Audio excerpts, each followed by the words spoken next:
Conflit israélo-palestinien. Aujourd'hui, d'anciens combattants témoignent et révèlent le détail de leur méthode. La guerre de l'ombre, un document du dimanche dans un instant.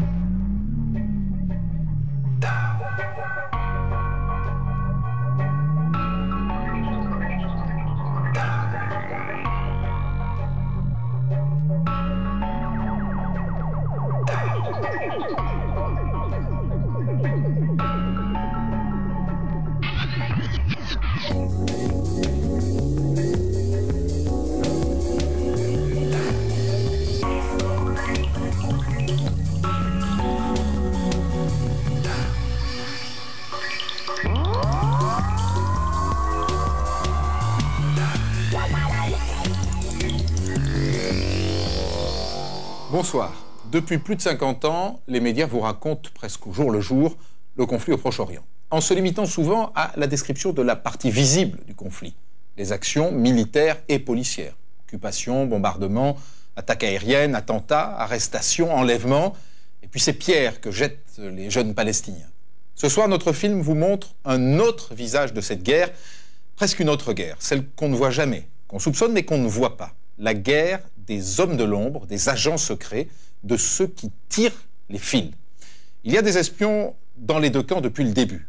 Au début, les Israéliens étaient beaucoup plus forts, beaucoup mieux formés, mais très vite, les Palestiniens ont appris la science de l'espionnage à l'étranger, souvent dans le monde arabe. Joséphine Lama et François Rabaté vont vous raconter cette guerre et vous allez voir et entendre des espions des deux camps raconter leur travail souterrain dans les années 60, 70 et 80. Ils vous diront comment ils ont monté quelques-unes des actions les plus célèbres de l'histoire de ce conflit. Les lettres piégées du Mossad, les multiples détournements d'avions, la prise d'otages et le massacre des Jeux Olympiques de Munich en 72, la tentative d'assassinat contre Yasser Arafat à Beyrouth et les massacres, bien sûr, de Sabra et Shatila. Toutes ces actions ont été pensées, organisées et téléguidées par des hommes qui, ce soir, vous disent tout. Voici la guerre de l'ombre, 20 ans de conflit israélo-arabe, comme on ne vous les a jamais racontés. Travailler avec les espions, dans l'espionnage, c'est très intéressant. C'est bien plus passionnant que ce qu'on lit dans les livres. Si je vois un visage et 2 rues après je vois le même, je commence à me méfier. Je me dis, qu'est-ce qu'il fait ici, ce type ? Il y a des gens, quand on parle d'espions, ils disent « Oh là là !» Ben non. C'est un travail. J'ouvre le livre, je tourne les pages, les charges se connectent et ça explose. Depuis plus d'un demi-siècle, Israéliens et Palestiniens s'affrontent. Ce conflit qui oppose 2 peuples pour des territoires que chacun revendique a pris bien des visages. Le moins connu, mais le plus marquant, est celui de la guerre secrète, celui des hommes de l'ombre.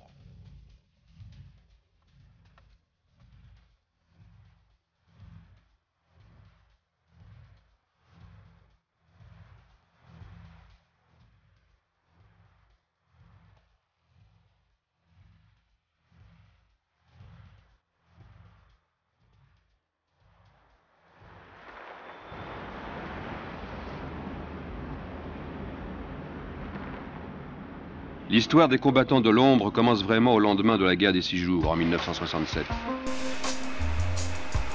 Chez Uzi Namaimi, les services secrets, c'était une affaire de famille. Son père était un haut responsable des renseignements militaires israéliens. Uzi était encore adolescent.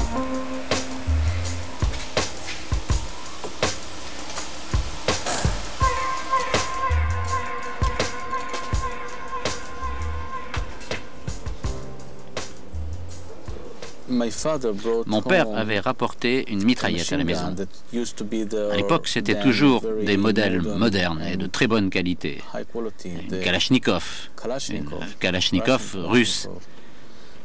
Et moi, je paradais avec cette mitraillette, comme pourraient le faire aujourd'hui des gamins palestiniens.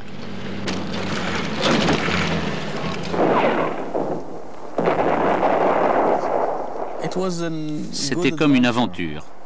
C'était génial. Mais tous les Israéliens étaient un peu trop enivrés par la victoire. Pour les uns, c'est l'euphorie d'une victoire facile. Pour les autres, l'humiliation de la défaite et l'exode. Ils sont des milliers à passer en Jordanie par le pont Allenby, effondré par les bombes. Bientôt, ils s'entasseront dans les camps de réfugiés.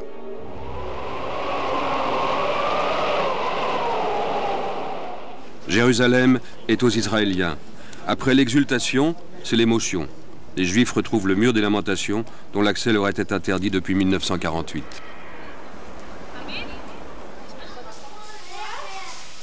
Fils de l'une des plus grandes familles de Jérusalem, Faisal El-Husseini rentre clandestinement de Syrie, où il était élève officier. Il va devenir un grand négociateur de l'ombre. Je traverse la frontière sans aucune pièce d'identité et j'atteins Jérusalem sans qu'aucun Israélien me demande où je vais.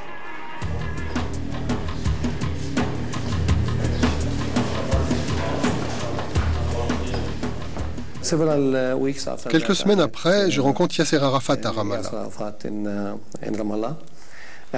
Nous avons alors une discussion à propos de l'avenir.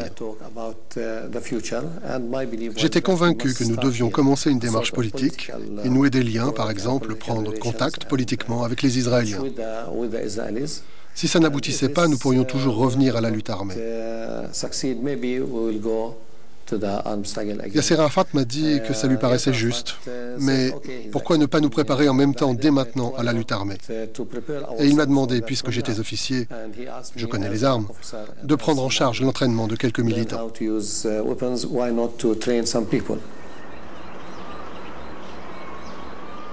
Yasser Arafat, alias Abu Ammar.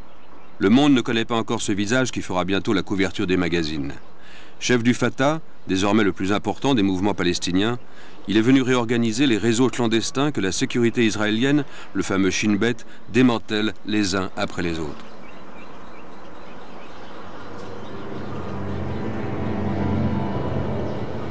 Le Shin Bet est très efficace. En Cisjordanie et dans la bande de Gaza, les arrestations se succèdent. Dans les villes, l'organisation clandestine cède alors la place aux incursions de petits groupes armés qui viennent du Liban et surtout de Jordanie. La guerre a pris sa forme obscure. Infiltration, attaques surprises contre les kibboutz frontaliers et les postes militaires israéliens, coups de main, sabotage.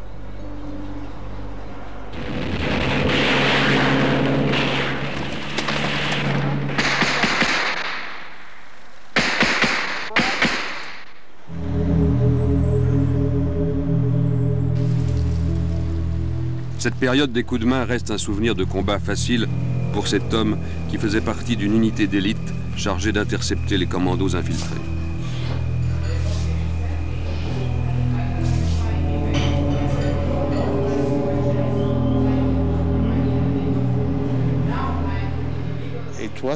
C'était si peu sophistiqué.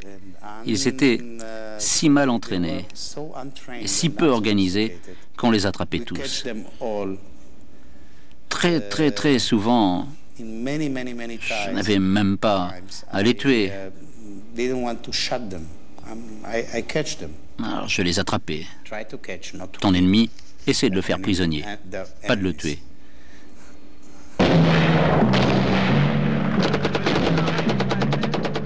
Pourtant, en 1968, les Israéliens attaquent la grande concentration de combattants palestiniens de Karameh en Jordanie. 21 morts israéliens, 150 morts palestiniens, mais pour le Fatah qui a osé tenir tête, c'est déjà une victoire, et les recrues affluent. Parmi elles, beaucoup d'agents israéliens ou jordaniens. Il faut donc organiser la sécurité.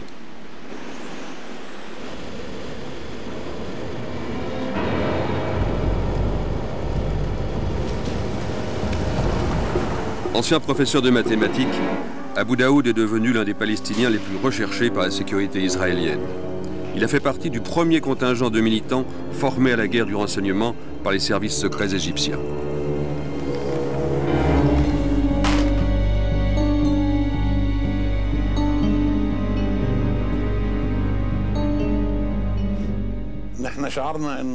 On a réalisé que les services de renseignement israéliens nous avaient infiltrés. Ça leur avait permis de porter des coups très durs contre nos bases. Donc, pour commencer, on a privilégié une organisation rationnelle contre ces infiltrations. Dans un deuxième temps, on a construit un dispositif de défense active, comme on dit dans les services de sécurité. C'est Abou Iyad qui a conçu tout cela. Abou Iyad, l'un des 3 fondateurs du Fatah, avec Yasser Arafat et Abu Jihad. Pendant 20 ans, il sera le patron des activités secrètes palestiniennes. Au départ, on était un groupe de 10. Ensemble, on a d'abord conçu un plan d'organisation pour le contre-espionnage autour de nos bases. Et après, un plan pour l'espionnage actif de l'ennemi. Ensuite, on a organisé l'ensemble en 4 branches. Une branche espionnage, une branche renseignement, une branche études et une branche sécurité des agents. Et on a désigné un responsable pour chaque branche.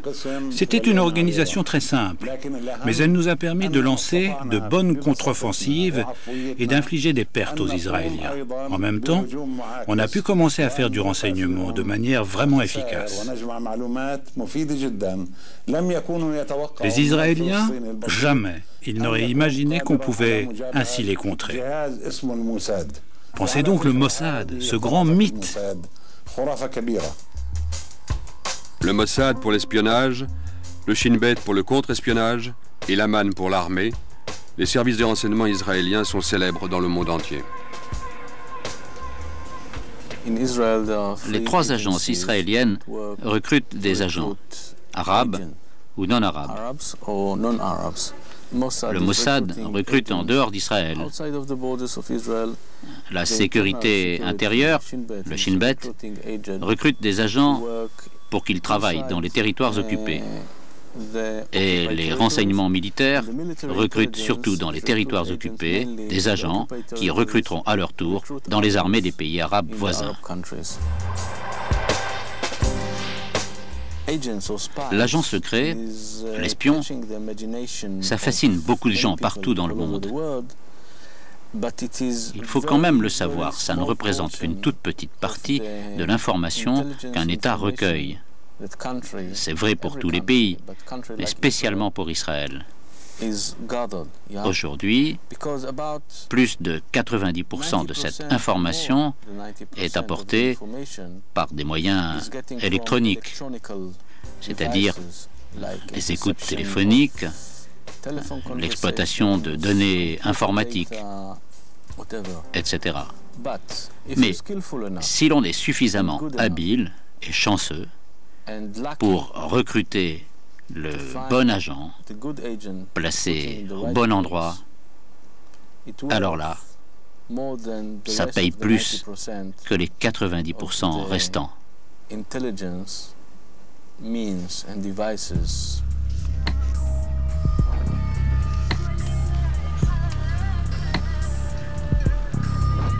Le savoir-faire des services israéliens, c'est une culture du renseignement façonnée depuis des décennies. Les Palestiniens, eux, ont dû en acquérir les rudiments en formation accélérée. Zakaria Balaoucha a fait l'essentiel de sa carrière dans les services de sécurité palestiniens. C'est en quelque sorte un super flic, l'homme des missions très délicates.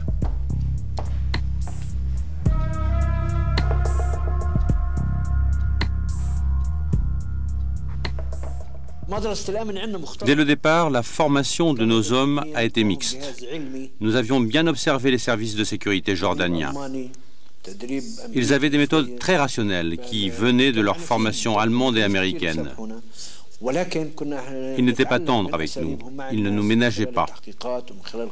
Mais nous apprenions beaucoup de leurs méthodes d'investigation, ça nous permettait de comprendre les fondamentaux. Ensuite, un groupe est parti se former en Irak. Eux, c'est l'école britannique. Un groupe est allé en Syrie, c'est l'école française. Un groupe est allé en Algérie.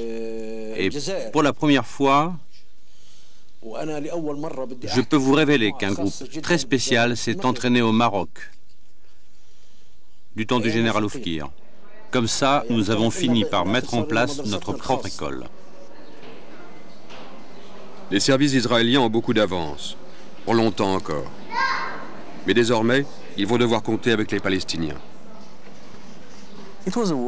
C'était la guerre secrète entre Israéliens et Palestiniens, à l'intérieur des territoires occupés et aussi à l'extérieur. Ils essayaient de tuer autant d'Israéliens qu'ils pouvaient.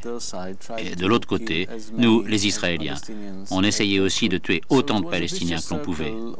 C'est devenu un cercle vicieux. Des attaques, des assassinats, des contre-assassinats. C'était une guerre terrible.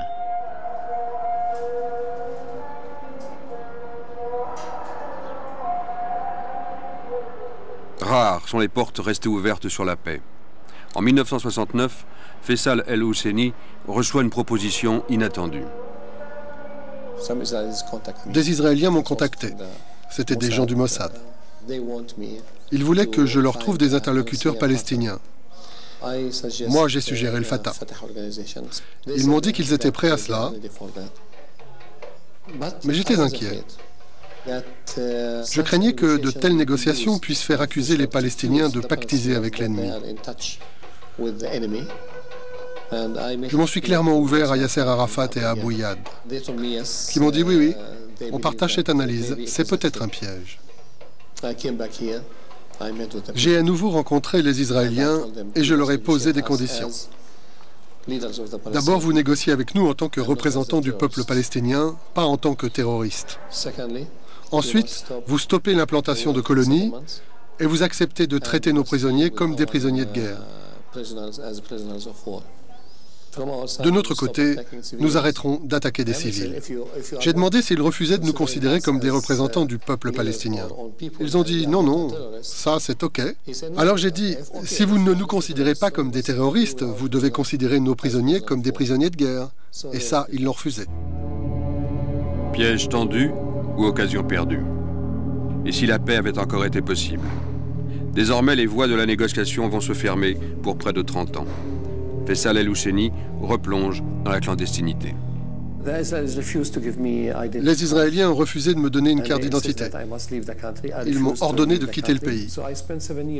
J'ai refusé de partir, alors j'ai passé 7 ans sans papier d'identité. J'ai appris l'hébreu. Quand je sortais de Jérusalem et que j'allais dans la partie israélienne de la ville, j'avais toujours des journaux en hébreu avec moi. Je portais la barbe. Comme ça, j'ai réussi à éviter pas mal de problèmes avec les Israéliens.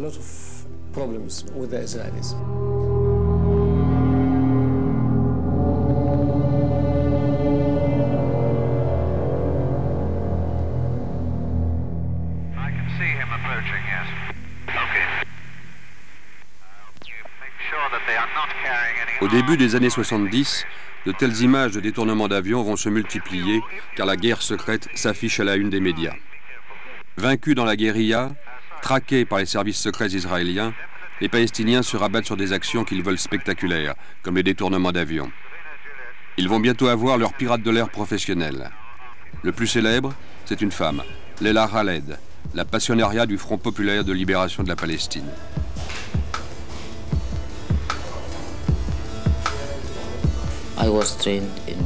J'ai été entraînée dans un des camps militaires du FPLP.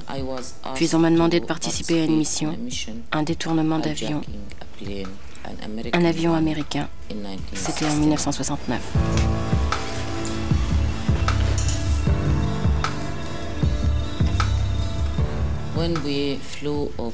Lorsque nous survolions la Palestine, c'était la première fois que je voyais ma patrie. Ce fut un moment très émouvant. Je me suis mise à penser, pourquoi est-ce que je ne suis pas là-bas en bas?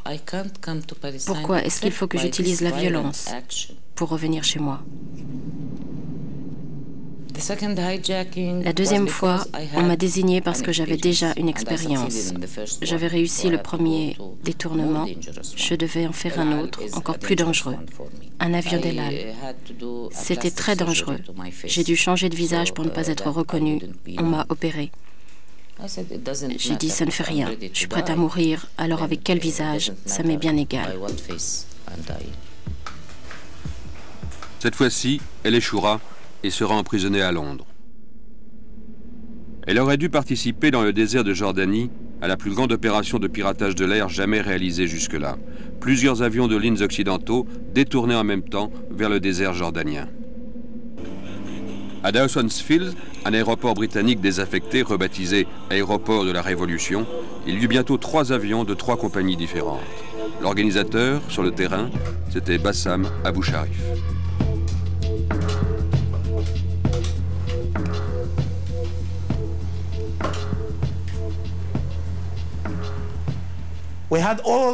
Nous avions là tous ces gens rassemblés. En tout, 800 passagers. Sur l'aéroport de la Révolution, en plein désert.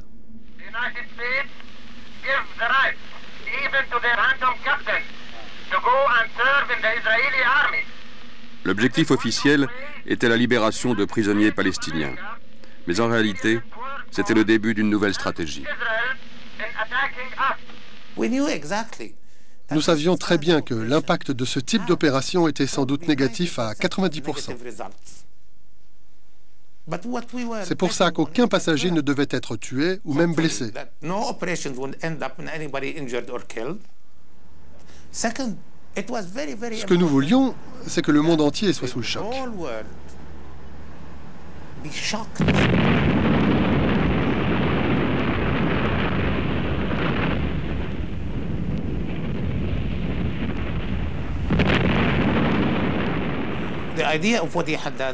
L'idée de notre chef, Wadi Haddad, c'était qu'un détournement de plusieurs avions de différentes nations aurait un tel retentissement que tous les médias seraient obligés de couvrir ce que nous disions sur la cause palestinienne, sur les prisonniers palestiniens. Le concepteur de cette opération, c'est Wadi Haddad, le numéro 2 du FPLP. Il est le premier à avoir fait du terrorisme un outil de communication politique. Une autre de ses trouvailles sera de mettre en place un réseau de complicité à l'échelle internationale. Je peux vous dire que ça a impliqué beaucoup de gens, de toutes nationalités. Ça a commencé très probablement avec la rencontre des Allemands du groupe Baader-Meinhof à Amman, en Jordanie, en 1968. Ça, c'était l'une des directions. Mais on est allé encore plus loin. On s'est mis à recruter directement des Européens, des Latino-Américains, etc., en tant que membres du Front populaire. Par exemple, Carlos. Il a été recruté par le Front populaire. Il n'attendait pas seulement les recrues, il allait aussi les chercher. En 1968, j'ai passé 6 mois à Paris. Après le mois de mai. Le joli mois de mai de Paris.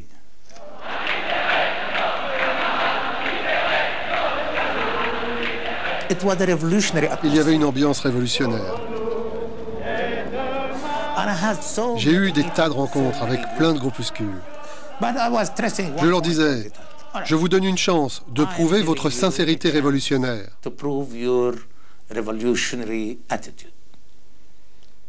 Nous sommes en guerre contre Israël qui occupe notre patrie.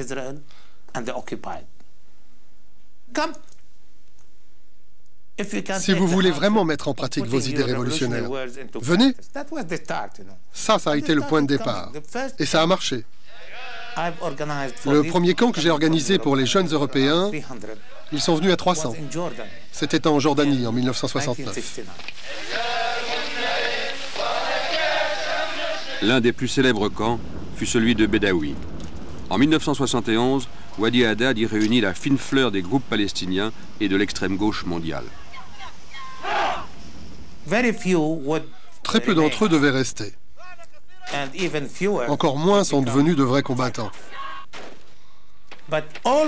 Mais ils sont tous devenus, une fois rentrés en Europe, d'excellents propagandistes de notre cause, au sein des comités de solidarité palestine.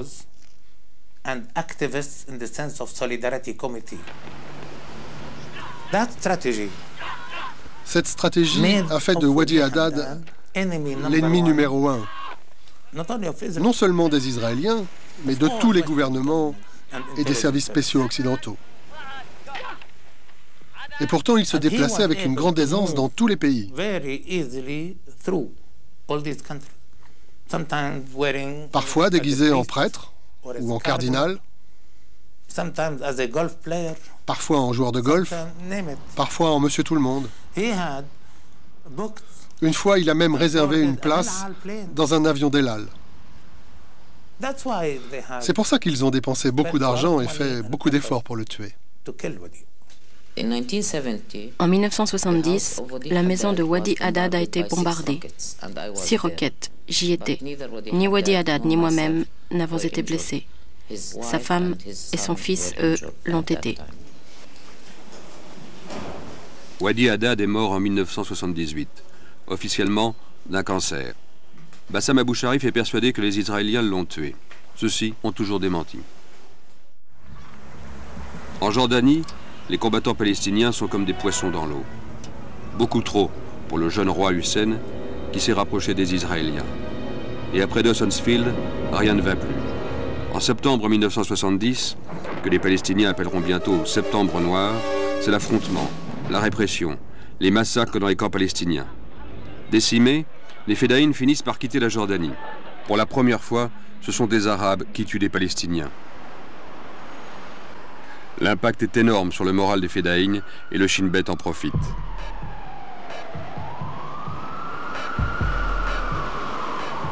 Reuven Paz en sait quelque chose. Au Shin Bet, son travail consistait à recueillir des informations en tout genre chez les Palestiniens.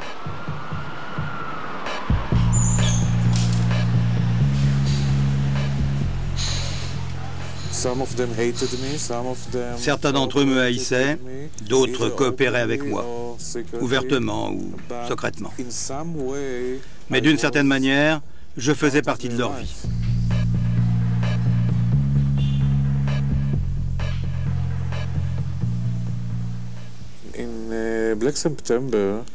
En septembre 70, Septembre Noir, il y avait beaucoup de Palestiniens qui, au lieu d'aller au Liban ou en Syrie, en s'enfuyant de Jordanie, traversaient en fait le Jourdain et rentraient en Israël, enfin en Cisjordanie, sous administration israélienne.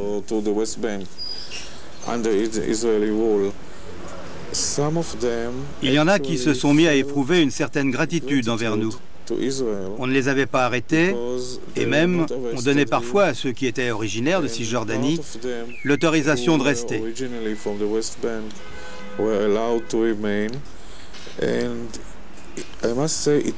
Je dois dire que ça a été une excellente source de recrutement de Palestiniens pour le renseignement israélien. Je veux dire pour les services de sécurité.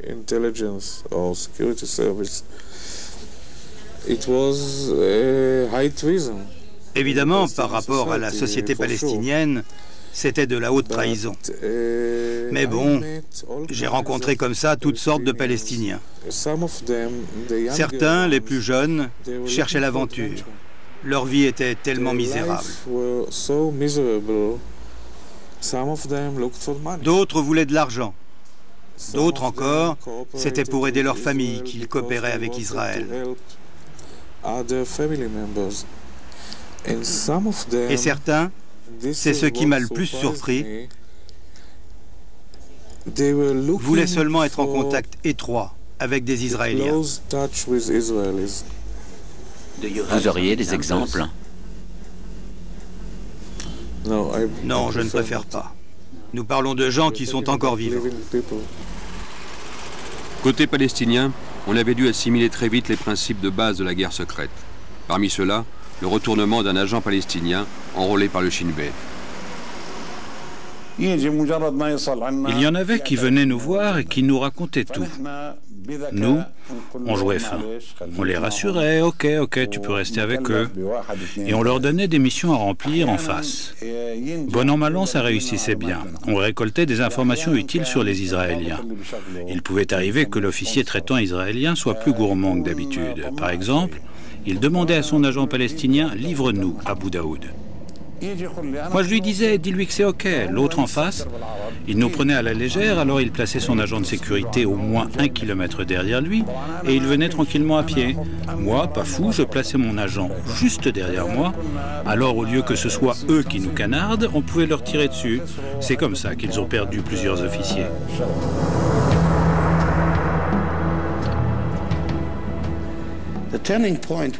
À mon avis, le tournant, ça a été 1971. Le roi Hussein, Septembre Noir. C'est pendant les années 70 que les Palestiniens ont appris à devenir méchants. Ils ont appris à se battre. Ils ont appris à se battre et pour eux la fin justifie les moyens. Désormais, les Palestiniens visent aussi des cibles civiles au cœur d'Israël. Et leurs alliés sont parfois encore plus sanguinaires. Dans l'aéroport de Lod, des gauchistes japonais alliés du FPLP tirent dans la foule. 25 morts, 76 blessés. La réplique israélienne est immédiate, elle vise les responsables. Les deux porte-paroles du FPLP vont figurer parmi les premières victimes. Quelques jours après le massacre de Lod, Ghassan Kalafani est tué par une bombe. 2 semaines plus tard, c'est Bassam Abou Sharif qui est visé. Les Israéliens ont essayé de m'assassiner en 1972.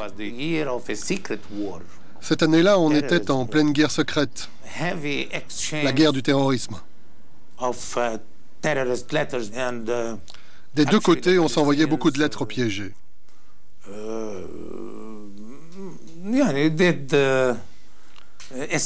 D'ailleurs, on avait pas mal réussi dans ce genre de travail. En envoyant des petites choses aux Israéliens, beaucoup de leurs diplomates avaient été tués en Europe. Bref, on était dans un cycle de représailles.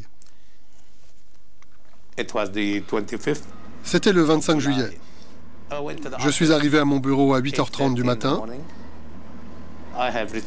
J'avais reçu un colis contenant un gros livre. Il y avait un tampon sur l'enveloppe. Certifié sans explosifs, vérifié par le gouvernement libanais. J'étais debout, je regardais de quoi il s'agissait. J'ai tourné quelques pages. J'ai vu que certaines étaient collées. Il y en avait 10 sur le dessus et 10 sur le dessous. J'ai ouvert le livre. J'ai tourné les pages, les charges se sont connectées. Et ça a explosé. Bien sûr, ça n'a duré qu'une portion de seconde. Le moment où j'ai vu, je n'ai eu que le temps de m'écarter et d'essayer de me protéger. Dans cet attentat, il perdra un œil, un tympan et quelques doigts. Il faudra également lui reconstruire le visage. Monsieur Zamir, il s'appelait Zamir, il dirigeait le Mossad. Un jour, un de mes amis lui a posé la question. Mais pourquoi Bassam Abou Sharif? Il a répondu pour 2 raisons.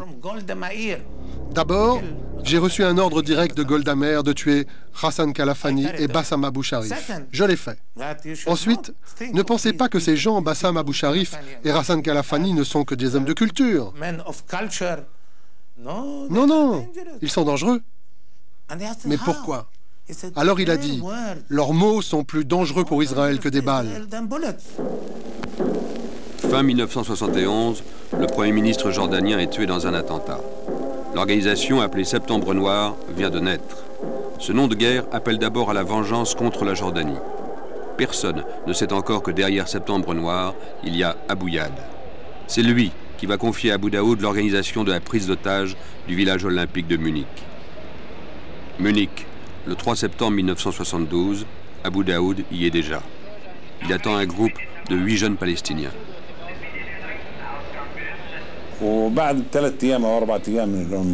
3 ou 4 jours après le début des Jeux Olympiques, nos gars sont arrivés. Et on les a regroupés. Les armes sont aussi arrivées à Munich et je les ai mises en sûreté dans une planque. J'étais déjà allé repérer le village olympique 2 ou 3 fois. Alors j'ai réuni les gars et je leur ai expliqué les consignes. Surtout que personne ne tue aucun otage, sauf pour vous défendre. Les otages, on les veut vivants. Dès le début, c'est de l'improvisation. Cherchant à faire pénétrer le commando dans le village olympique, Abu Daoud voit des sportifs américains escalader une grille pour rentrer après une soirée. J'ai profité de l'occasion. J'ai dit, allez les jeunes, on va les aider. Alors je leur ai fait la courte échelle, un Américain, un Palestinien, un Américain, un Palestinien, jusqu'à ce qu'ils soient tous rentrés. Mon rôle s'est arrêté là. Le reste, c'était l'affaire du chef du commando. J'ai acheté un transistor, je suis rentré à l'hôtel, j'ai commencé à écouter la radio. Il y a d'abord eu un flash d'information qui disait « Les otages se sont sauvés, les Fedayines sont en fuite ». Et puis, il y en a eu un deuxième, les Fedayines tués, les otages libérés. J'étais effondré. Je me suis dit « C'est pas possible ». Alors le lendemain, j'ai pris l'avion de Rome pour rejoindre Abu Iyad en Afrique du Nord. À ma descente de l'avion, j'entends la radio. Des otages tués, 5 Fedayines tués et 3 blessés. Sur le coup, j'ai été soulagé. Je me suis dit, ah, nos jeunes au moins. Parce que juste avant ça, il y avait eu 2 ou 3 opérations où les gars s'étaient rendus, où il y avait eu des doutes, et ça avait secoué tout le monde, alors que là, ça nous a remonté le moral. À Munich, tout était allé de travers. Résultat, 11 otages tués. Certes, l'intransigeance israélienne, la pression du comité olympique pour qu'on fasse vite, et l'intervention bâclée de la police allemande, tout cela a pesé lourd. Mais on ne peut pas oublier que c'était une prise d'otage par un commando armé et que 2 sportifs israéliens ont été tués dès le début. Cette affaire va discréditer la cause palestinienne pour longtemps, et pour les Israéliens, désormais, tous les coups seront permis.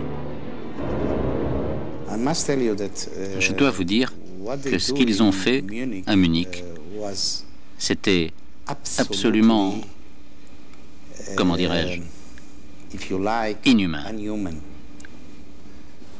C'était extrêmement difficile de traiter ce type de terrorisme.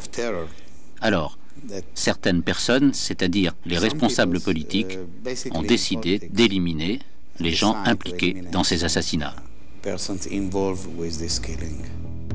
Zvi Zamir, le chef du Mossad, et Aaron Yariv, l'ancien patron de l'Aman, orchestrent les représailles. Elle commence par un grand raid des services spéciaux israéliens. En avril 1973, ils attaquent le quartier de Verdun à Beyrouth et liquident 3 chefs palestiniens. À la tête des commandos, le lieutenant-colonel Ehud Barak. C'est Barak qui a dirigé l'attaque. Il était déguisé en femme. Il était au milieu de la rue. Il tirait sur les fenêtres alentours. Et avec lui, il y avait une femme qui s'appelait Amina El-Moufti. C'était la femme d'un pilote de chasse israélien. Elle n'était pas arabe, mais originaire d'Asie centrale, tcherkesse. Comme elle parlait arabe, elle se faisait passer pour jordanienne. Elle avait réussi à s'introduire chez Abou Youssef. Le terrain préparé par des explosifs, les commandos israéliens passent dans les immeubles repérés par les agents de renseignement, là où vivent quelques-uns des plus importants responsables de l'OLP à Beyrouth. Ils ratent de peu Arafat, mais tuent Abou Youssef et sa femme, ainsi que 2 autres dirigeants. La suite de ces représailles prendra le nom de code de Vengeance de Dieu. Les équipes de tueurs vont traquer partout ceux que les Israéliens jugent impliqués de près ou de loin dans une action terroriste où il y a eu mort d'hommes. Parmi ces spécialistes, rassemblés par le Mossad, il y a Yossi. Mes chefs m'ont mis dans une Mercedes et je suis allé au Liban, sans aucun problème d'aucune sorte. Et là-bas, j'ai rencontré nos amis et collaborateurs libanais. On avait beaucoup de travail dans cette période, parce que il fallait absolument qu'on mette la main sur ces gens. Vous avez des noms précis? Bien sûr. Vous en avez? The Red Prince, le prince rouge, Monsieur Ali Hassan Salamé, Dieu le garde. C'était le numéro 2 après Abu Daoud. Qu'est-ce que vous vouliez faire de lui? Le tuer. Directement ou par l'intermédiaire de quelqu'un chargé de le faire?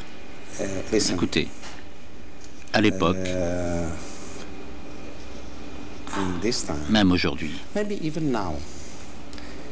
si j'attrapais Abu Daoud, non, Ali Hassan Salameh, même aujourd'hui, je le tuerais. Personnellement, je connais absolument tout sur ce type. La plupart des hommes, à tort probablement, préfèrent les blondes. Et alors? On lui a trouvé une blonde. Une Israélienne? Non. Une Européenne? En janvier 1979, après 6 ans de traque, la blonde du Mossad appuiera sur la télécommande d'une bombe et s'en sera fini d'Ali Hassan Salameh, le séducteur du terrorisme palestinien. Hassan Salameh avait au moins 3 maîtresses. C'est l'une d'elles qui l'a tué. Une de trop. Ali Hassan Salameh n'avait rien à voir avec Munich. Or, il a été tué soi-disant à cause de Munich. Yasser Arafat lui avait demandé de prendre des contacts, notamment avec les Américains, le gouvernement, les services secrets, la CIA. C'est pour ça qu'ils l'ont tué. Faut-il aller chercher aussi loin la raison de sa mort? Ali Hassan Salameh faisait partie des dirigeants palestiniens liés de près ou de loin au terrorisme. Pour les Israéliens, cela suffisait. Car désormais, la guerre secrète faisait rage. Terrorisme et contre-terrorisme. Yael connaît bien tout cela. Ces années-là, il voyageait en Europe.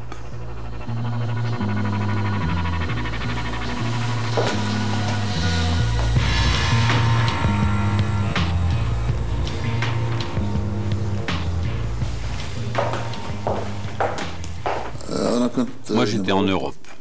Qu'est-ce que vous faisiez en Europe? Comme dit le bédouin, je cherchais des chameaux.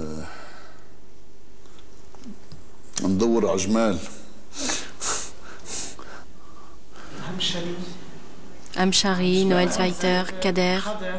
Le nom du Mossad est cité dans la presse à propos de ces assassinats. Vous étiez dans ces coups-là? Non, non. Mon travail à moi, c'était de collecter des informations. Mais bon, il y a beaucoup de choses. De toute façon, ces informations ne m'appartiennent pas. Je ne les donnerai pas. Ça va être publié un jour? Quand est-ce qu'on pourra les avoir? Voyons, dans 50 ans, peut-être. Numéro 1 des opérations de Septembre Noir, Abu Daoud est évidemment dans le collimateur des Israéliens. Mais c'est un professionnel, dur à attraper. Yossi a beaucoup travaillé sur le sujet. Abu Daoud, je serais très heureux de le rencontrer. Et je sais sur Monsieur Abu Daoud beaucoup plus que ses maîtresses, si vous voulez. Une fois, si je me rappelle bien, c'était en 1974, j'étais à Vienne. J'ai remarqué que j'étais suivi. C'est mon métier. Ce sont les Égyptiens qui m'ont formé à repérer si je suis filé. Dans la rue, si je vois un visage, et 2 rues après je vois le même visage, je sais que je dois me méfier. Qu'est-ce qu'il fait ici? Donc quand j'ai vu ça, j'ai filé. J'ai pris la voiture et j'ai roulé jusqu'à Zagreb. J'ai passé la nuit là-bas. Le lendemain matin, en allant prendre mon petit déjeuner, j'ai revu la même personne dans Zagreb. J'ai repris la voiture, j'ai filé à Belgrade et puis à Sofia.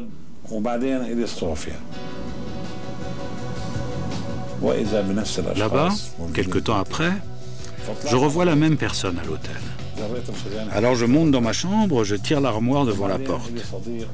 J'avais un ami bulgare, un haut responsable des services de renseignement.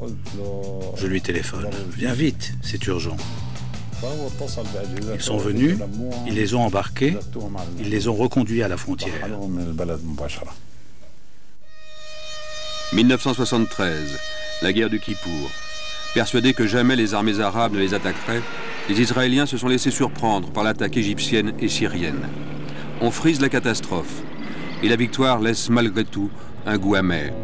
L'armée israélienne n'est plus invincible et l'opinion publique voit dans cette impréparation la faillite des services de renseignement, surtout les renseignements militaires. Le plus grand échec du renseignement israélien, ça a été l'évaluation de l'information que nous avions collectée avant la guerre du Kippour. Car, pour parler franchement, la grande victoire de la guerre des 6 jours avait semé une idée fausse dans l'armée, les services de renseignement et la population. L'idée que nous étions invincibles. Et ça, c'était une grande erreur. C'était l'erreur de base.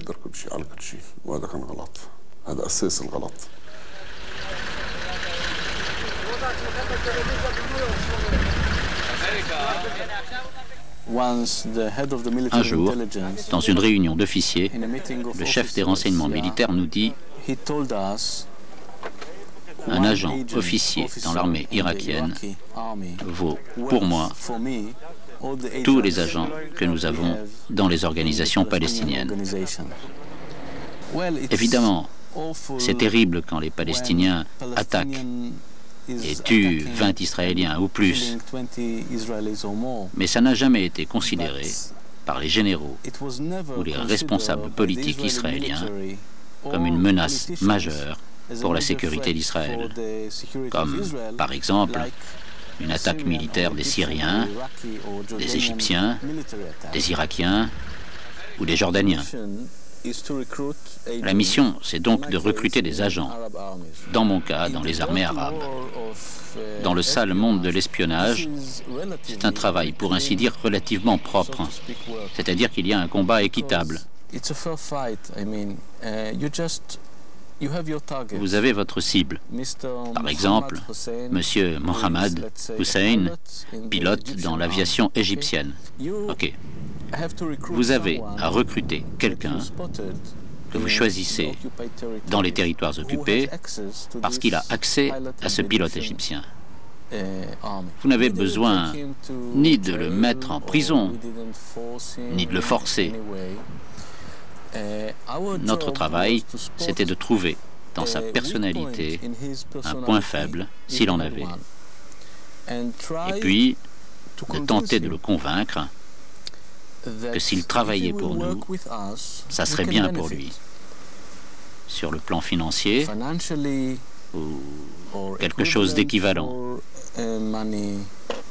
Ou bien de lui faire miroiter un avenir en dehors du Moyen-Orient.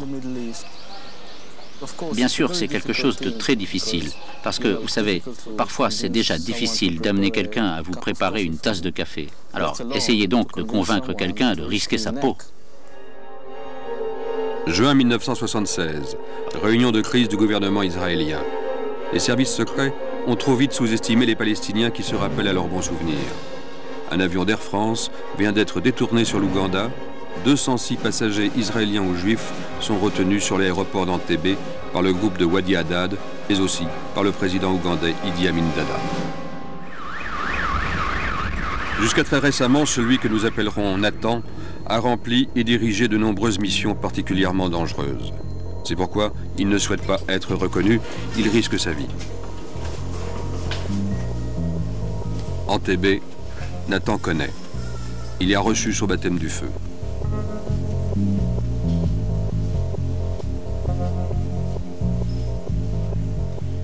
Je suis dans les forces spéciales.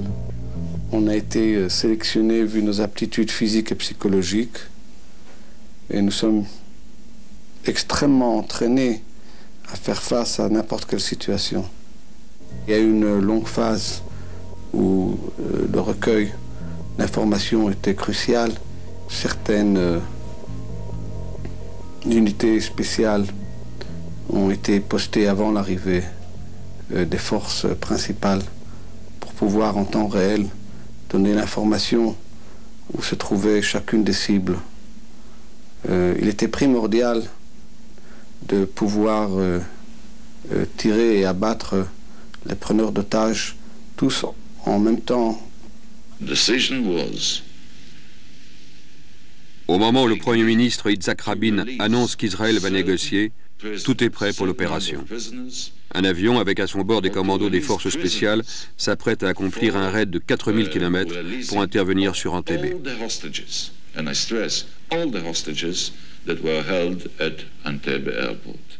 L'attente était plutôt longue en chemin entre Israël et l'Afrique, dans un long vol où chacun se prépare mentalement. Je me souviens demandant à un camarade « Est-ce qu'il a peur ?» et lui me répondant « Non ». Il me demande si j'ai peur et je lui réponds « Oui ». Depuis le début de l'affaire, l'OLP, qui avait décidé d'abandonner les opérations extérieures, autrement dit le terrorisme, essayait de calmer le jeu. Ce fut la mission de Hani El-Hassan, le spécialiste des affaires délicates du Fatah.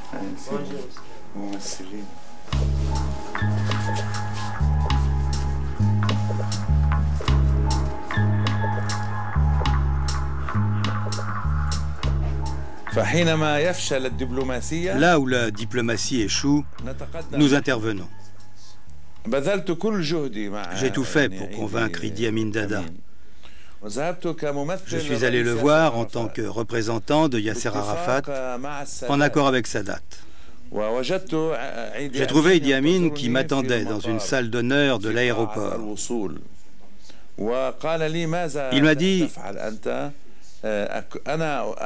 Qu'est-ce que vous faites ici? Je suis presque arrivé à un accord. Et vous venez pour en retirer le bénéfice ?»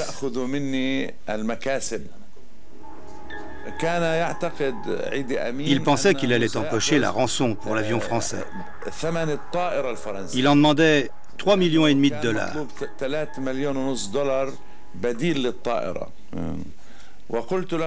Je lui ai dit que la France était un pays souverain et qu'elle n'accepterait pas de payer cette rançon.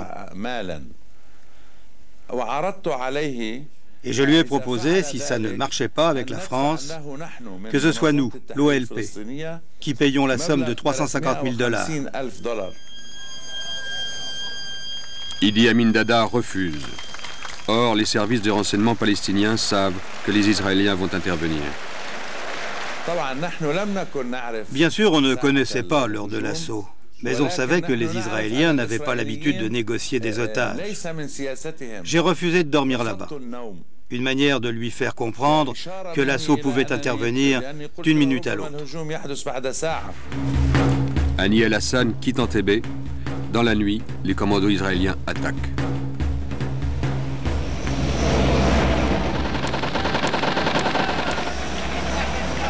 Quelques heures plus tard, le retour des otages sur l'aéroport de Tel Aviv se fait dans l'enthousiasme.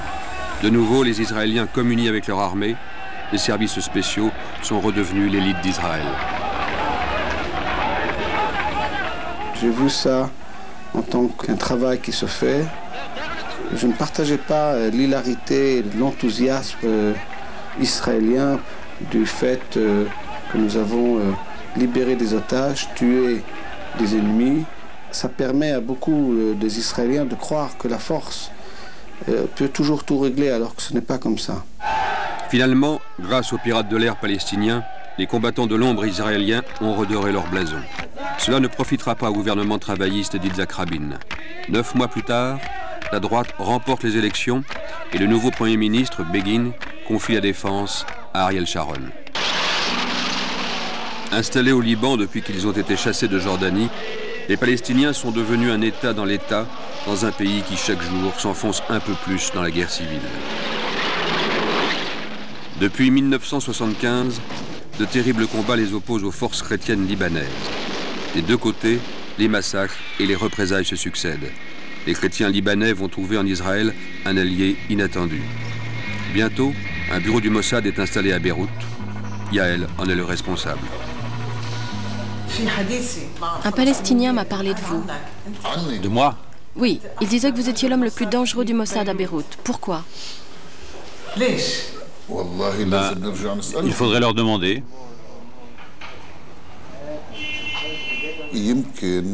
Peut-être, moi je considère ça comme une appréciation professionnelle flatteuse, mais dangereux dans le sens de tuer. Qu'est-ce qu'on fait quand on est l'homme du Mossad à Beyrouth?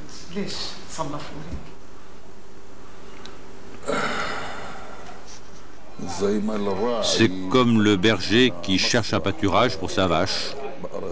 L'officier de renseignement va chercher des renseignements. Évidemment, Beyrouth, c'était un excellent pâturage pour le berger. On travaillait à recueillir des informations sur les organisations palestiniennes. Moi, je recrutais et j'organisais des sources. J'ai découvert à cette occasion que, c'est dur ce que je vais dire, tout le monde a un prix, un tarif.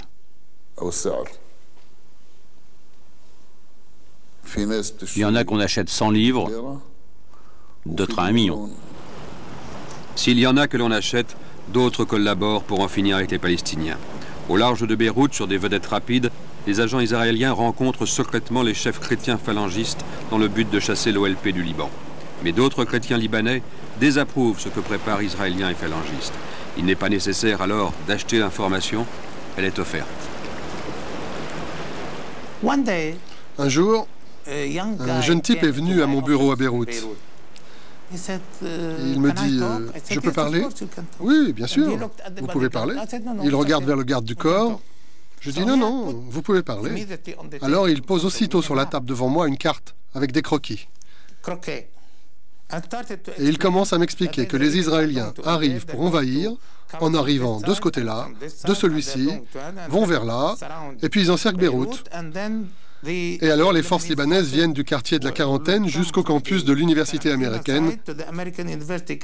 Et alors, clap. Et il avait la date. J'ai dit, où est-ce que tu as trouvé ça? Il dit, je l'ai trouvé sur le bureau du chef des forces libanaises. Je travaille pour lui, comme messager. Je lui ai dit, merci, bon. J'avais ça, je l'ai donné à Yasser Arafat, à Georges Habash, et je l'ai donné aux Syriens, en disant, le 5 juin, il va y avoir une invasion, alors préparons-nous. Eh bien, le seul qui a cru ce que je disais, c'est Yasser Arafat. Et aussi le général palestinien Saad Sayed, qui devait être tué plus tard, en 1982, dans la vallée de la Bekaa. Les informations du jeune Libanais étaient exactes. Les services de renseignement israéliens préparaient beaucoup plus qu'une opération de police. Le 9 juin 1982, les troupes israéliennes passent à l'attaque. Agissant de concert avec les chrétiens des forces libanaises, elles vont jusqu'à Beyrouth. Les Palestiniens sont écrasés sous une puissance de feu disproportionnée. L'intervention internationale permettra aux combattants de l'OLP de se retirer, embarquant dans le port de Beyrouth sous la protection des casques bleus français de l'ONU. Le chrétien Béchir Gemayel, chef des phalangistes, est alors élu président de la République du Liban. Mais le 4 septembre, tout bascule. Il est tué dans un attentat vraisemblablement commandité par la Syrie, qui détruit le siège des phalangistes. Les Israéliens investissent alors Beyrouth-Ouest, jusque-là tenu par les Palestiniens et leurs alliés de la gauche libanaise. Le 16 septembre, les forces spéciales phalangistes, ivres de vengeance, pénètrent dans les camps palestiniens de Sabra et Shatila, officiellement pour les nettoyer des fédayines qui y restent. C'est le massacre.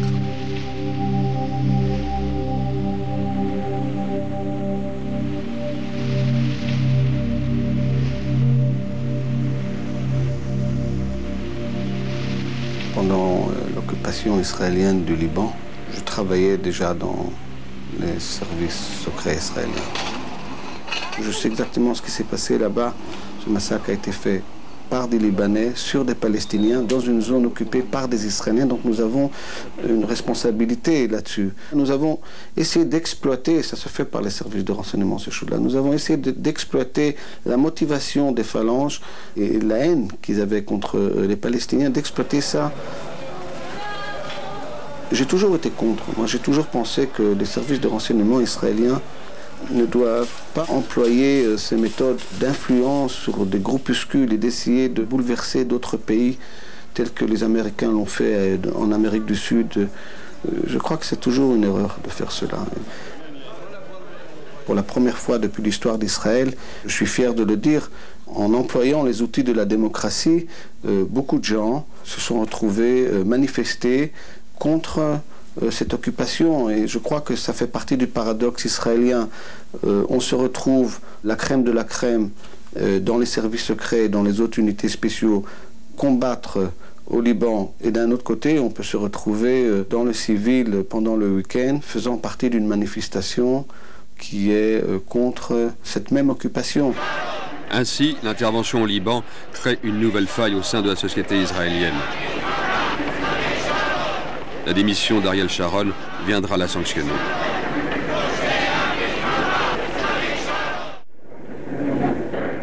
Les accords de paix de Camp David entre l'Égypte et Israël ont marqué une profonde mutation. Dans les années 80, la guerre de l'ombre et la marche vers la paix vont se mêler. Les États arabes, opposés à la paix, soutiennent les groupes islamistes radicaux et les actions terroristes des Abu Nidal et autres Carlos. Un peu partout en Europe, des cibles, d'abord israéliennes puis juives, sont visées par des attentats sanglants. Les Juifs sont ulcérés. Les éliminations de Palestiniens liées au terrorisme rencontrent l'indifférence des opinions et des gouvernements. J'ai participé à des opérations en Europe pour arrêter des activités faites surtout par des groupuscules libanais et palestiniens. J'ai participé à des actions d'élimination, des actions clandestines où Israël ne reconnaît pas sa participation. Vous avez participé à des actions à Paris? J'ai participé directement et indirectement à des activités d'élimination des plus gradés en Europe. Je ne veux pas donner plus de détails que ça. Les années 80 sont des années de confusion. Infiltration, manipulation par les uns ou les autres, ou les deux à la fois. Quand un Palestinien se fait tirer dessus, qui peut savoir la main qui dirige? J'étais à Varsovie en mission. J'étais assis à une table de bistrot pour prendre un café. Avant qu'on m'amène un café et un verre d'eau, quelqu'un est arrivé, il a tiré. J'ai été touché à la main. Je lui ai sauté dessus. Il a tiré 5 autres balles. L'homme est solide. Après plusieurs mois d'hospitalisation, il en réchappera. Mais qui a voulu le tuer? Les Israéliens, parfois, ils tuent par procuration. Ils recrutent un Arabe, lui donnent de l'argent, lui font miroiter des tas de choses, et ils l'envoient tuer un Palestinien. Celui qui a tiré était membre du groupe d'Abu Nidal, un dissident du Fatah, vieille connaissance d'Abu Daoud. Nous avons travaillé ensemble sur le plan politique, mais nous nous sommes séparés lorsqu'il a tué Saïd Hamami à Londres. À ce moment-là, je suis allé le voir à Bagdad et je lui ai dit « Ta ligne politique est dangereuse. Qu'un Palestinien tue un autre Palestinien, non, il ne faut pas régler nos différends à coups de silencieux. » Au service des États arabes radicaux, Abu Nidal liquide les Palestiniens qui négocient avec Israël, mais on le soupçonne aussi d'être infiltré par le Mossad et la CIA. Agent double, agent triple, savoir qui travaille pour qui devient de plus en plus difficile. Les terroristes sont de plus en plus marginalisés. Depuis que Carlos est orphelin de son maître à penser, Wadi Haddad, sa stratégie est de plus en plus opaque, de plus en plus personnelle.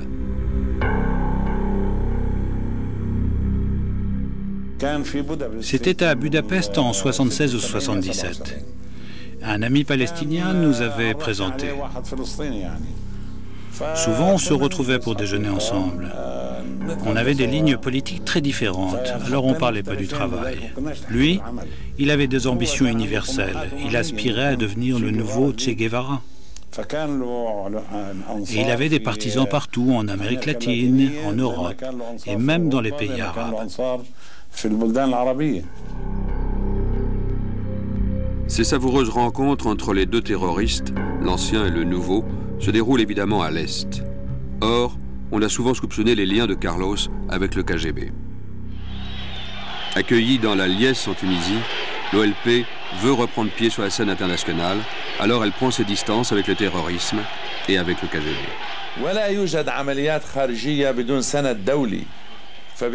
En fait, il n'y a pas d'opération extérieure sans l'appui d'une puissance étrangère.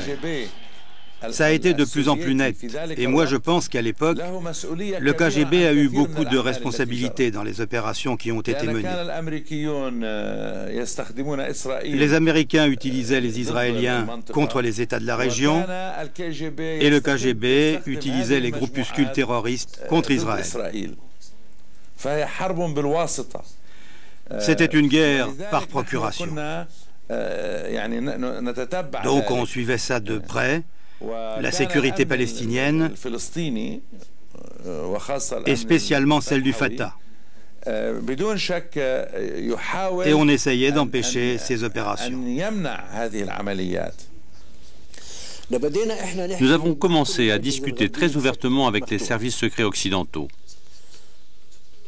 Nous leur avons dit, nous sommes prêts à vous aider à lutter contre le terrorisme à condition qu'Israël cesse ses tueries contre nos responsables. Les Italiens, on les a beaucoup aidés à l'occasion, et les Français aussi, beaucoup. Un jour, j'étais avec le chef des renseignements de la marine française. Je lui racontais quelque chose. Il me dit, ce que tu me racontes, c'est de l'or. On avait intercepté des valises bourrées d'explosifs dans un avion français qui allait en Suisse. La normalisation ne va pas de soi, car les actions extérieures sont essentielles à la culture palestinienne de la lutte. Et puis, il y a aussi les contentieux, des lois du talion à respecter. À l'automne 1985, l'unité spéciale palestinienne Force 17 va déclencher une réaction en chaîne en liquidant 3 agents du Mossad dans le port de Chypre. Après Munich, on a décidé de ne plus faire d'opérations extérieures. Mais bon, sauf dans des cas très particuliers.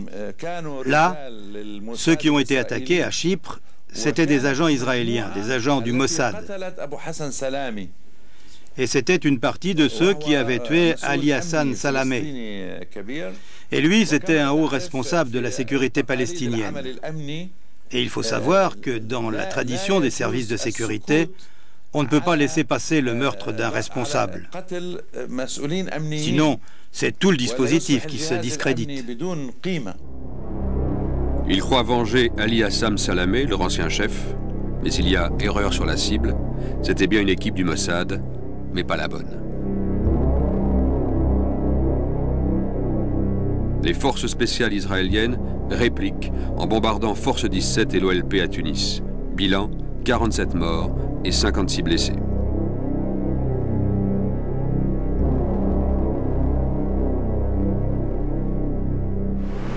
Alors, 6 jours plus tard, les Palestiniens du Front de libération de la Palestine, groupuscule faisant partie de l'OLP, s'emparent du paquebot de croisière italien Achille Lauro.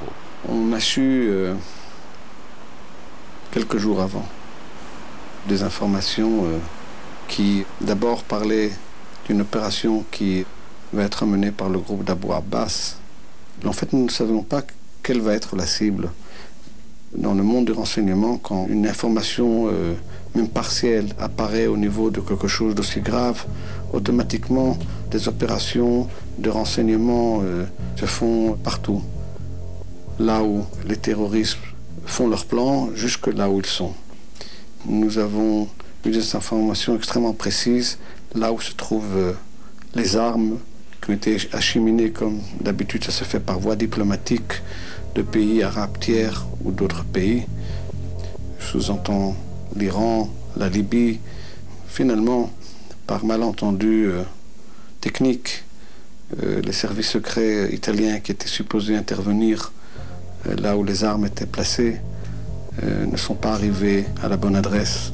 Et quand la bonne adresse a été découverte, c'était déjà 1 heure après que l'Achille Lauro a été kidnappé.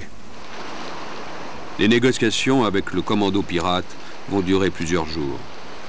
Lorsque les terroristes repartent libres sur un remorqueur, on découvre qu'un passager juif américain, Léon Klinghoffer, a été tué. Les Américains interceptent en Sicile l'avion d'Aboul Abbas, le chef du commando. J'étais à Tunis. Il y avait un officier de liaison entre nous et la sécurité italienne. Il vient chez moi, il me dit, il y a un problème. L'avion qui transportait Abu Labas, les Américains l'ont forcé à atterrir en Sicile. Est-ce qu'on autorise les Américains à attaquer l'avion? C'est le Premier ministre qui pose la question. Le ministre de la Défense, lui, est plutôt pour. Je lui ai dit, je ne peux pas assumer une telle responsabilité politique. Je vais en référer à mes supérieurs.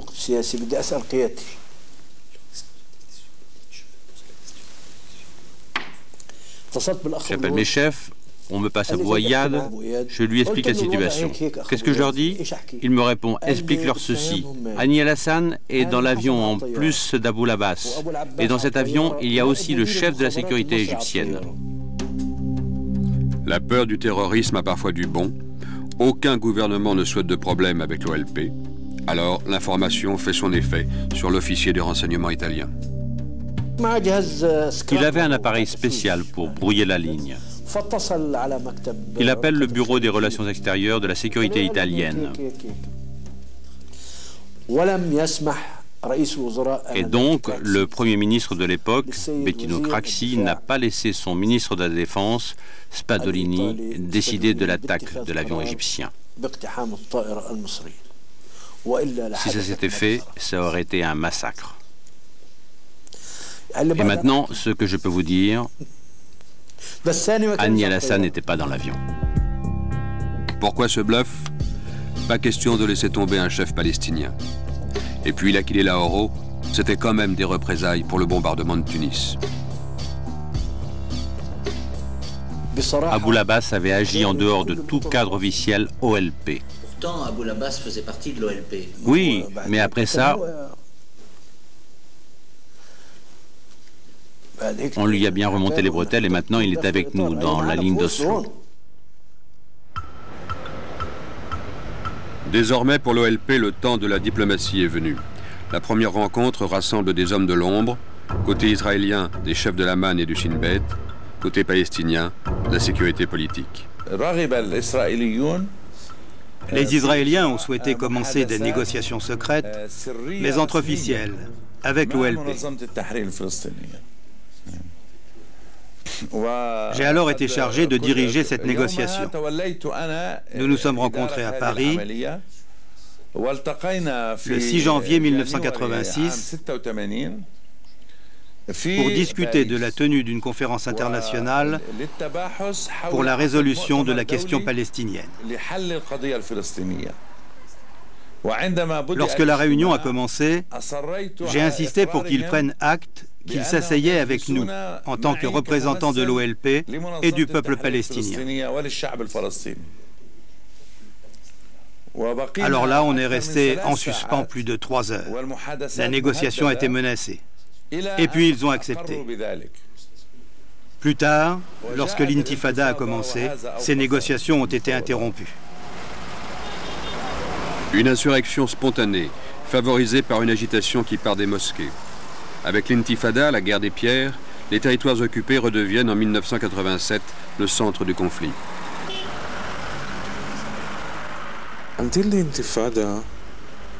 Jusqu'à l'intifada, le rôle du Shin Bet,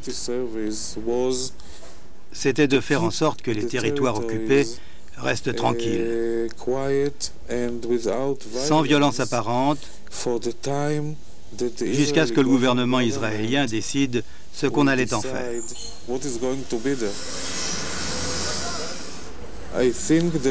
À mon avis, il y avait même des premiers ministres qui préféraient ne pas savoir certaines choses. Ils ne voulaient pas être accusés d'avoir participé à des choses qui auraient pu se révéler gênantes pour eux par la suite. Je n'ai pas été surpris que l'intifada éclate à partir de la bande de Gaza. J'y ai fait de nombreuses visites, des visites professionnelles, surtout dans les camps de réfugiés. Le désespoir quotidien y était si grand. J'ai essayé de persuader les services de sécurité et l'administration civile en Cisjordanie et à Gaza de commencer à s'intéresser non seulement à la politique, au terrorisme et à la subversion, mais aussi aux conditions de vie des gens. L'OLP, d'abord marginalisé, va finalement profiter de l'intifada pour exister à nouveau. Abu Djihad, extrêmement populaire en Palestine, prend progressivement le contrôle de l'insurrection grâce à tout un réseau de jeunes militants sur place. La riposte israélienne sera tragiquement classique. Son élimination est confiée au Mossad et aux services spéciaux de l'armée.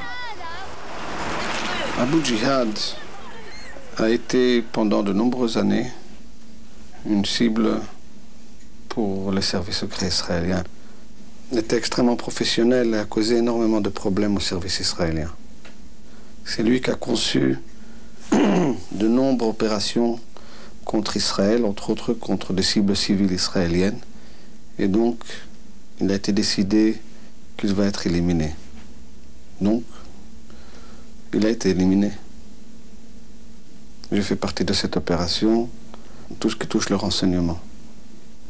Le renseignement, ça peut être celui qui dit que Abu Djihad est à la maison, par exemple, qu'il est rentré, qu'il est sorti, qu'il maintenant il se couche. Venu par la mer, un commando d'une quarantaine d'hommes investit près de Tunis la villa d'Abu Djihad et le crible de Bâle. 2 ans après, au début de la guerre du Golfe, ce sera le tour d'Abu Yad. Le fondateur des services secrets palestiniens, opposé à Saddam Hussein, sera assassiné près de Tunis par un membre du groupe Abu Nidal. Arafat est désormais bien seul. Ses 2 plus proches compagnons ont été tués. Pourquoi pas lui? Il y a plusieurs cibles humaines qui sont des cibles à abattre d'après les conclusions des services de renseignement. Israël étant un pays démocratique, ces choses-là se font de façon organisée. Ce n'est pas n'importe qui vient et qui tue n'importe quoi. C'est une décision que doit prendre le Premier ministre lui-même et qui doit être approuvée par le cabinet israélien. Quand les services ont la possibilité d'abattre une de ces cibles, automatiquement un processus s'enclenche d'autorisation qui soit arrive ou soit n'arrive pas. Arafat est en vie et donc on ne peut pas parler d'une opération d'élimination d'Arafat.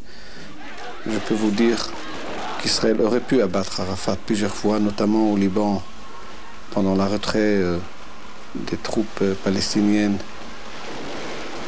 Arafat était dans le collimateur de plusieurs tireurs d'élite et finalement, il n'a pas été abattu, personne n'a essayé de l'abattre. Si Arafat avait vraiment été notre cible à ce moment-là, on l'aurait tué. Je peux vous le dire, lorsqu'il est monté sur le bateau, on le voyait bien. Moi j'étais là et je le voyais comme je vous vois. Les Israéliens ont attaqué son QG à Tunis et il s'en est tiré. À Beyrouth aussi, il s'en est tiré. Ah, il a de la chance. Mais bon, il est toujours en vie, mais les Israéliens sont toujours autour de lui. Peut-être qu'il ferait bien de faire attention. Particulièrement en ce moment, qui sait? Yasser Arafat serait-il désormais épargné parce qu'il est aux yeux des Israéliens le seul interlocuteur possible pour aller vers la paix? C'est le paradoxe de ce conflit. Les éliminations des chefs n'ont pas encore cessé, que recommencent 20 ans après les contacts pour la paix, mais pas avant d'ultimes tentatives pour marginaliser l'OLP. J'étais en prison à Feignula en 1988. J'ai été contacté par Shimon El-Gonai, le coordinateur des forces israéliennes en Cisjordanie et à Gaza. Son raisonnement, c'était « on doit parler avec les Palestiniens, on veut parler avec ceux qui sont les vrais leaders, vous êtes l'un de ceux-là, vous avez commencé à négocier avec nous, vous êtes de ceux qui nous ont lancé des pierres, qui nous ont combattus, alors pourquoi ne pas négocier avec nous ?» Je lui ai dit, il n'y a pas 2 peuples palestiniens, l'un à l'intérieur, l'autre à l'extérieur. Quand Arafat combattait à Beyrouth, moi j'étais ici, mais c'était comme si je combattais avec lui là-bas. Et je suis sûr que quand je lance des pierres ici, pour lui, c'est comme s'il lançait des pierres ici. Si vous voulez négocier avec nous en tant que peuple, eh bien nous avons des chefs. Négociez avec ces chefs. Il n'y a plus d'alternative. L'OLP va reconnaître l'existence d'Israël et Israël va reconnaître l'OLP comme seul représentant des Palestiniens. Les négociations secrètes reprennent à Paris. Les politiques qui les mènent sont encore des spécialistes de sécurité comme Ephraim Snee. J'ai participé à des opérations au sud Liban et dans beaucoup de raids de parachutistes. Et puis j'ai arrêté d'être un combattant. Je suis devenu un négociateur.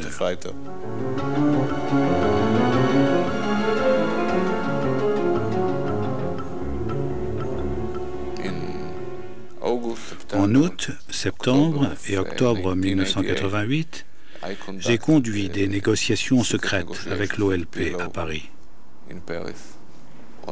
pour le compte de Rabin Peres, et avec le consentement Muel Shamir, Premier ministre à l'époque. L'idée, c'était d'arrêter l'intifada et de commencer des négociations israélo-palestiniennes immédiatement après les élections. On s'était engagé à commencer immédiatement des négociations sérieuses si Pérez gagnait. Mais il n'a pas gagné. Comme d'habitude, il y a eu une attaque terroriste près de Jéricho. Une mère juive et ses 3 enfants ont été tués. Et ça a complètement modifié le résultat des élections.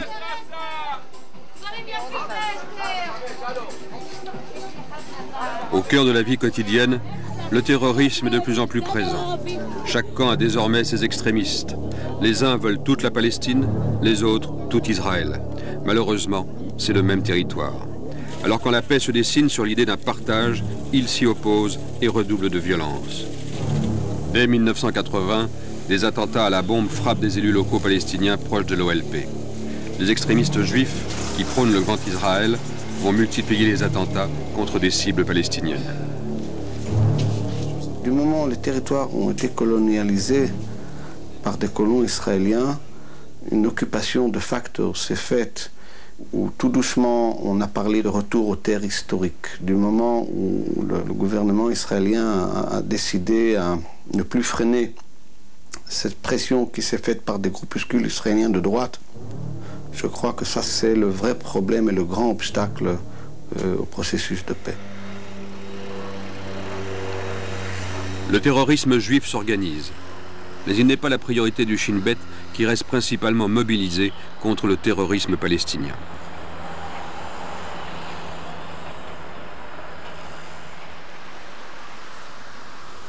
Côté palestinien, le djihad islamique puis le Hamas ont fait leur apparition, et avec eux de nouvelles formes de terrorisme. Les Israéliens dynamitent les maisons des terroristes, commence alors la spirale de la répression et du martyre.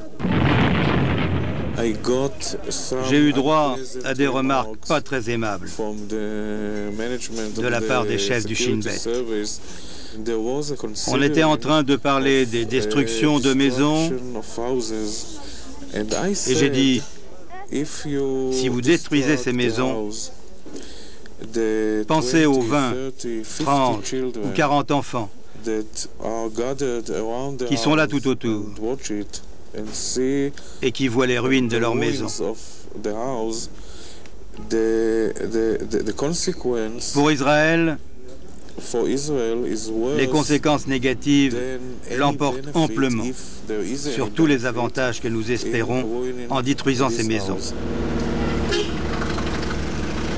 En effet, chaque destruction multiplie les lanceurs de pierres et les candidats aux attentats suicides. Mais la répression n'est pas la seule cause. C'est dans la misère des camps palestiniens que le Hamas recrute, surtout dans ceux de la bande de Gaza. L'OLP est loin, les organismes internationaux insuffisants. Les organisations islamistes, qui sont à la fois politiques, paramilitaires et sociales, prennent les gens en charge, organisent l'entraide, l'encadrement sanitaire et éducatif et une grande partie de l'économie. Quand on y adhère, c'est à toute une organisation sociale et au mieux vivre que l'on accède.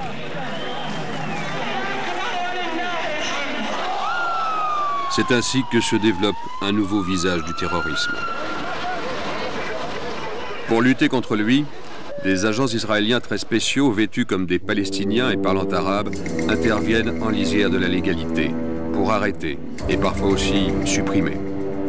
Dans le même temps, le Mossad poursuit sa bonne vieille méthode d'élimination des chefs.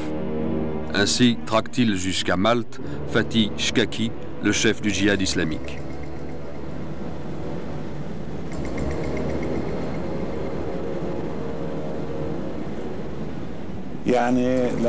La guerre secrète n'a pas cessé. Je pense qu'elle a juste changé de forme, changé de chevaux.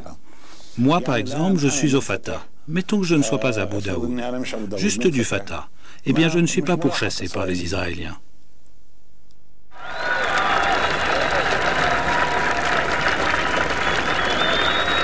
Septembre 1993, Yitzhak Rabin et Yasser Arafat signent l'accord de paix conclu 3 semaines plus tôt à Oslo. 10 mois plus tard, pour la première fois depuis 27 ans, Yasser Arafat est à Gaza, accueilli par une foule enthousiaste. Son retour a été préparé de concert par les services de sécurité israéliens et palestiniens. Mais ce rapprochement ne va pas arrêter la violence intégriste, bien au contraire. La victime la plus célèbre sera le Premier ministre israélien Yitzhak Rabin, assassiné par un extrémiste juif. Le jour de ses funérailles, ceux qui, avec lui, ont recherché la paix, lui rendent hommage. L'extrémisme palestinien frappe aussi. Mais lorsqu'en 1995, un terrible attentat à la bombe a lieu en Israël, Yasser Arafat, bientôt président de l'autorité palestinienne, condamne aussitôt.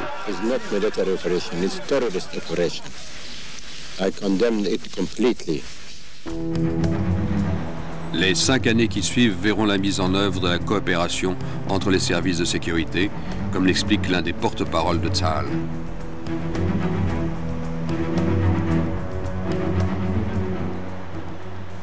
Il y avait depuis les accords d'Oslo évidemment des relations très étroites entre officiels israéliens et palestiniens, également dans le domaine de la sécurité, puisque des deux côtés, nous avons bien vu que l'ennemi à la paix, l'ennemi à un règlement pacifique de ce conflit, était tout d'abord et principalement le terrorisme islamiste fondamentaliste, qui était pour nous un danger grand d'abord dans les territoires et également en Israël même. Je vous rappelle les attaques du Hamas contre des bus israéliens à Tel Aviv, à Jérusalem, des centaines de morts.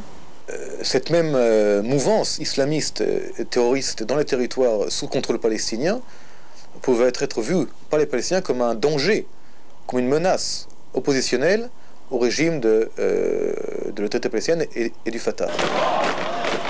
Une excellente illustration de cette convergence d'intérêts, c'est l'attitude de la sécurité intérieure palestinienne vis-à-vis du Hamas. Voici ce qui s'est passé avec le Hamas. Ils ont enlevé un de nos soldats. Et pourquoi? Ensuite, ils ont attaqué le siège de la sécurité palestinienne à Gaza. Ils